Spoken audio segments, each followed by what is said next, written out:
Cyber crime police સ્ટેશનમાં એક મહિલા ફિઝિયોથેરાપિસ્ટ ડૉક્ટર દ્વારા ફરિયાદ કરવામાં આવ્યું હતું,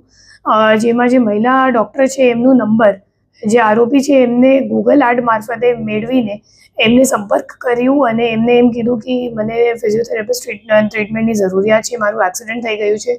અને જ્યારે મહિલા ડૉક્ટરે એમ કીધું કે તમે કિસી મેલ ફિઝિયોથેરાપિસ્ટનો કન્સલ્ટ કરો, તો પછી જે આરોપી છે એમને પોતાનું ન્યૂડ વિડીયો અને ફોટોઝ વગેરે મોકલીને એમને ફોર્સ કર્યું કે મારે તારે જોડે જ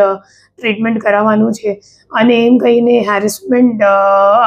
મહિલા ડૉક્ટરનું કરવામાં આવ્યું હતું. આ બાબતની આખી ટેકનિકલ તપાસ પીઆઈ AM મોરી અને એમની ટીમ દ્વારા કરવામાં આવી છે અને આ ટેકનિકલ તપાસ દરમિયાન ખબર પડી કે જે આરોપી છે નવી મુંબઈનો રહેવાસી છે, એમની ઉંમર 19 વર્ષની છે અને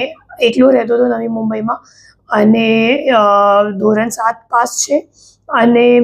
એમનું કદાચ છેલ્લા 2-3 મહિનામાં કંઈ એક્સિડન્ટ થયું હતું અને એમના જે શરીર છે એમાં એક ટાટુ પણ છે, જે ન્યૂડ વિડીયોમાં પણ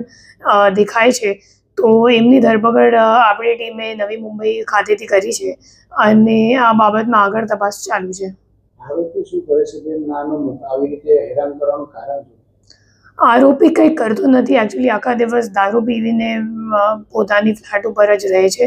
અને એમને જે મુખ્ય સોર્સ ઓફ ઇન્કમ છે એ પોતાના એમને જે બાપ હતો જે હાલ ગુજરી ગયો છે, તો એમના બાપે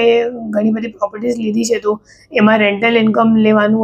અથવા રિયલ એસ્ટેટનું બ્રોકર જેવું કામ કરવાનું એવું કામ કરે છે. તો મુખ્ય રીતે બેકાર છે, મતલબ આખો દિવસ માટે એમની પાસે કોઈ વ્યવસાય કે કોઈ ધંધો નથી અને એમને દારૂ પીવાની ટેવ છે અને એવું લાગે છે કે કદાચ મતલબ અગાઉ કંઈક પર્સનલ પ્રોબ્લેમ થયું હશે, તો જેના કારણે મતલબ છોકરી બાબતે કંઈક હિસ્ટ્રીમાં થયું હશે એમની પાસ્ટમાં, તો એટલા માટે આવું બધું કરે છે.